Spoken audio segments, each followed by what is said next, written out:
নমস্কার বন্ধুরা, আমি অর্চনা আর অর্চনা সহজে রান্নাতে আপনাদের সবাইকে স্বাগত। আশা করি আপনারা সবাই ভালো আছেন। আজকে যে রেসিপিটা বানিয়েছি সেটা বুঝতে পারছেন কি বানিয়েছি। এটা হচ্ছে ঝালমুড়ি, আমাদের খুব পছন্দের একটা খাবার।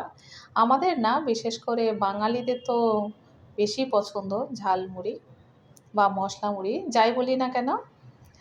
এটা খুব লোভনীয় একটা খাবার আর এটা ছোটোবেলা থেকে খুব আকর্ষিত একটা খাবার। আমার তো ভীষণ পছন্দের একটা খাবার ঝালমুড়ি। আর এখানে আমি অল্প একটু মটর নিয়েছি, এটা কুকারে দিয়েছি, একটু সিদ্ধ করে নেব। একটা সিটি দিলেই আমি নামিয়ে নেব। আর এখানে শশা কুচি করে নিচ্ছি, শশাগুলো খুব ছোটো ছোটো করে কেটে নিচ্ছি, মানে যেভাবে ঝালমুড়িতে দিলে বেশ মানানসই মতো লাগবে। তারপরে পেঁয়াজটা কেটে নিচ্ছি খুব ছোট্ট ছোট্ট করে এবং পাতলা পাতলা করে, যা যা লাগে আর কি ঝালমুড়িতে। কাঁচা লঙ্কা, একটু ঝাল ঝাল না হলে ঝালমুড়ির তো কোনো মানেই হয় না। আর আদা, এটা তো ভীষণ একটা ভালো ব্যাপার। ঝালমুড়ি খাওয়ার সময় আদা কুচি যখন একটু গালে পড়বে তখন এত যে স্বাদ লাগে যে কি বলবো আর। টমেটো কুচি করে নেব।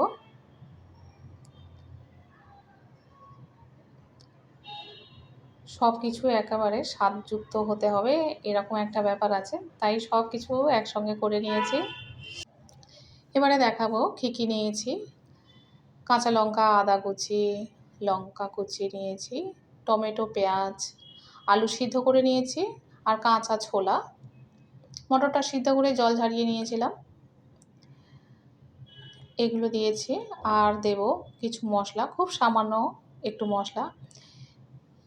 এখানে 200 গ্রামের মতো মুড়ি আছে, সামান্য একটু চানাচুর দিলাম। চানাচুরটা খুব বেশি দিলাম না, ঝুরি ভাজাও অল্প একটু দিলাম।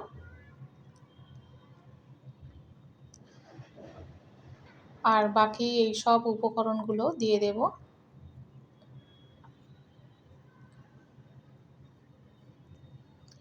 অল্প অল্প করে এখানে দিয়ে দেব। ছোটোবেলায় এইগুলো আমরা কত কিনে খেয়েছি স্কুলে যাওয়ার সময়। যদিও মানে ইচ্ছে করতো, খেতাম না। বাড়ি থেকে যেহেতু খেয়ে যেতাম, আসার সময় তো চাই খেতাম।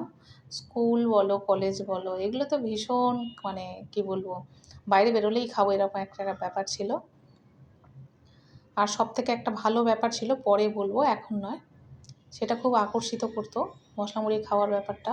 এখানে 1 চামচ জিরা গুঁড়ো, 1 চামচ ধনিয়া গুঁড়ো দিলাম। আর এটা হচ্ছে চাট মশলা, এটা দিলাম। এটা দিলে বেশ টকটক মতো লাগে।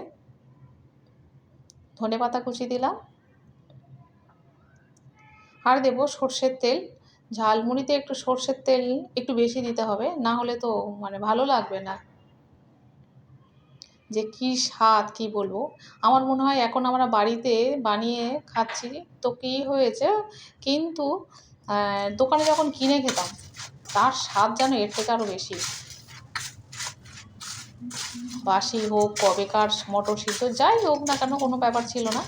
তবে সে স্বাদের অতুলনীয় স্বাদ, সে স্বাদের কোনো তুলনা হয় না। তবুও বলবো সেটা যেন আরও বেশি লোভনীয়। আরও একটা ব্যাপার, যে এই যে ঠক ঠক করে একটা আওয়াজ হচ্ছে যখন আমরা মশলা মুড়ি কিনে খেতাম, যে কাকুটার কাছ থেকে, একটা টিফিন বক্স ছিল স্টিলের, যখন এই বড় চামচটা নিয়ে মাখাতো, সে যা আওয়াজ, উফ, সে আকর্ষণ করে ভীষণ। আওয়াজ শুনলেই হয় জিভ দিয়ে জল ঝরে চলে আসবে। আর দেখুন মশলা মুড়িটা বানিয়ে নিয়েছি। আমি এটা বানাচ্ছি আর মনে মনে করছি ভিডিওটা হয়ে গেলে আগে খেয়ে নেব, তারপরে বাকি কাজগুলো করব। একটা লঙ্কা দিয়েছি, এটা আমরা যখন কিনে খেতাম ওপরে একটা করে লঙ্কা এইভাবে লম্বা করে দাঁড় করিয়ে দিত। যে ভাজা লঙ্কা খাবে খাবে, সেটা কাস্টমারের ওপরে নির্ভর করে। যে ভাজা লঙ্কা পছন্দ করে তার ভাজা লঙ্কা, আর যে কাঁচা লঙ্কা পছন্দ করে তাকে কাঁচা লঙ্কা দেওয়া হতো। আর আমি এখানে একটা কাঁচা লঙ্কা এরকম করে লম্বা করে দাঁড় করিয়ে দিয়েছি।